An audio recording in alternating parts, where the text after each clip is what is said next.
When talking about large German tanks, a vehicle that comes to mind straight away is the Maus, and rightly so. It's large and German, and it's been part of World of Tanks for ages. It's a classic. However, somewhere along the way, this changed. The Maus is still large and German, but the E100 appeared. The huge and menacing hull of the E100 came to outshine not only the Maus, but many other Tier 10 heavy tanks, and with good reason.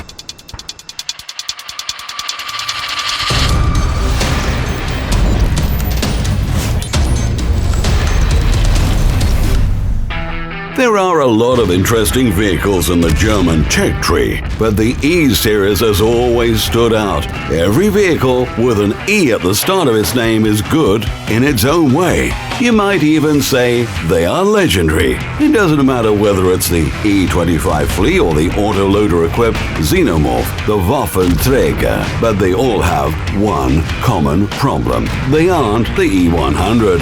A huge 130-ton vehicle larger than a bus provokes fear and respect. Although it may have a hard time getting due recognition in random battles, it still makes its presence felt.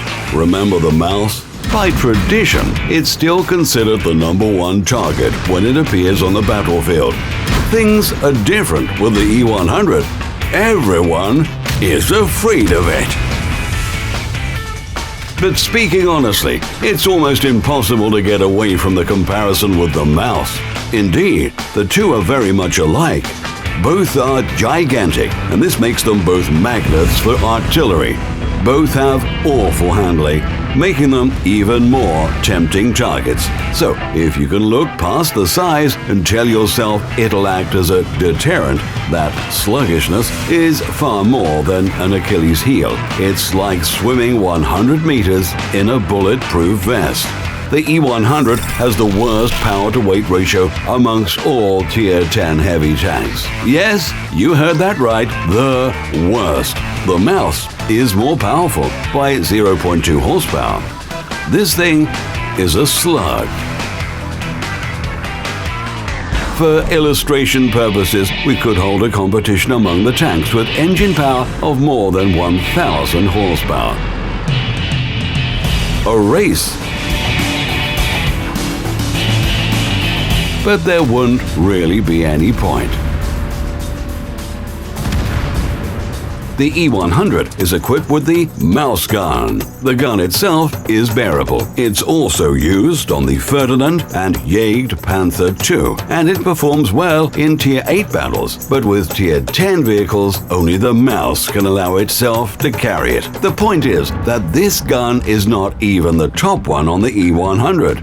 Yeah, that's right. You spend more than 183,000 XP and 6,100,000 credits to get a stock tank. You might feel like you have bought an SUV with stools instead of comfortable seats. To make the tank elite, you'll need to accumulate another 65,000 XP. On average, you'll have to fight about 100 battles, and that might be okay, but what do you get as a result? The 150mm Top Gun is quite controversial. Let's start with the fact that its rate of fire is only 3 shots per minute, and that's with 2 loaders in its crew. This is even with a 100% trained crew and the additional loader of the E100. It's hard to imagine how long the reload would take if the E100 had only 1 loader. The aim time is 2.9 seconds. You can put up with it. But where's the vaunted German accuracy? Not here. Only 0.4 meters per 100 meters. Hoping for the famous bullseye hit from half a map away? Not likely. With this gun, you might be able to hit a herd of bulls, if you get lucky. So, a question arises. Why is the E100 loved and adored by so many players? What makes this tank so special? The answer is in the combination of 2 factors: armor and alpha damage. The E100 is a true heavy tank. Its hull can withstand hits from even the most powerful opponents, and it may not be obvious from its statistics, but this German tank becomes extremely formidable in certain situations. What is the secret? The E100 doesn't have one of those Soviet pike noses and doesn't bounce shells if you expose the front to your opponents. But it's truly excellent in side scraping. In such a position, even the Panzer E100 will not be able to penetrate its armor. A shell has to penetrate effective armor of such enormous thickness, it would be easier for the opponent to drive all the way around the map and get behind the E100. Besides regular armor, the German is also equipped with side skirts or skirting plates. They can fend off enemies, like the walls of Constantinople. They work the same way as the side skirts of the IS-7, and you realize that shooting at them with heat shells is like trying to argue your way out of a speeding ticket. First of all, it's pointless, and secondly, it will likely backfire on you. The E100's armor is not flawless. Its lower glacis plate is 150mm thick and placed at a good angle, but this weakness would not be forgiven in ancient Sparta. But they wouldn't be right.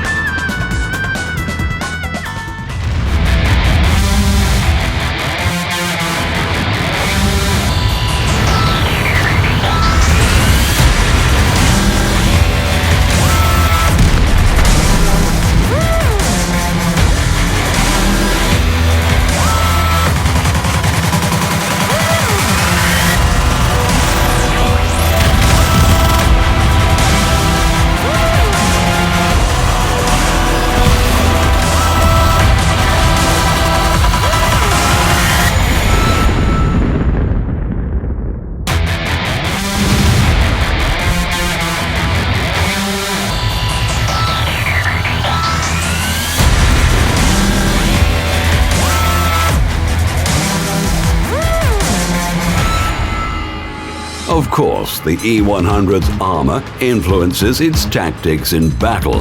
The mighty German should place itself where the battle is thickest.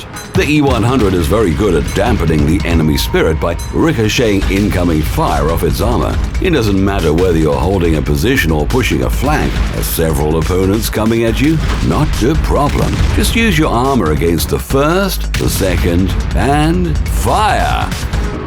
Yeah, fire! The Top Gun causes 750 average damage per shot. Just imagine, 3 shots, and the menacing T-57 Heavy is on its way back to the garage. Penetration with AP shells is poor, only 235mm. Well, that's why the E100 carries heat rounds. They can penetrate 334mm armor. This means that the E100 can penetrate itself. The clash between two E100s is like a fight between King Kong and a T-Rex. No one can intervene in this battle. It's too frightening, but it's also not quite that simple. Remember that the E100 suffers against low Soviet medium tanks due to its large height. An Object 140 can easily drive right up to the German Heavy and it won't be able to do anything at all. But at the same time, its height comes in handy when the E100 facehugs other heavy tanks. It can fire down at the roof of the IS-7. How many hopes and dreams have been shattered by the monstrous E100? The E100 is a powerful vehicle. Whilst playing it, you feel confident, and its high durability can excuse a few mistakes. This tank forgives its driver, but not its opponent. Do you need to take 1 or 2 hits to get to an advantageous position? The E100 can handle it. Its great armor can hold back a whole flank. And when it comes down to a shootout, the high alpha damage rules. exchanging fire with opponents shot for shot is an unbeatable strategy. In these conditions, the E100 will be victorious in any duel.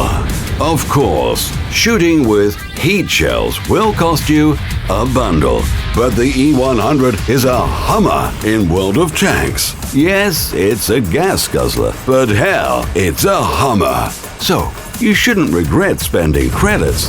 The E100 justifies all your investments. And yes, the German accuracy works. Sometimes.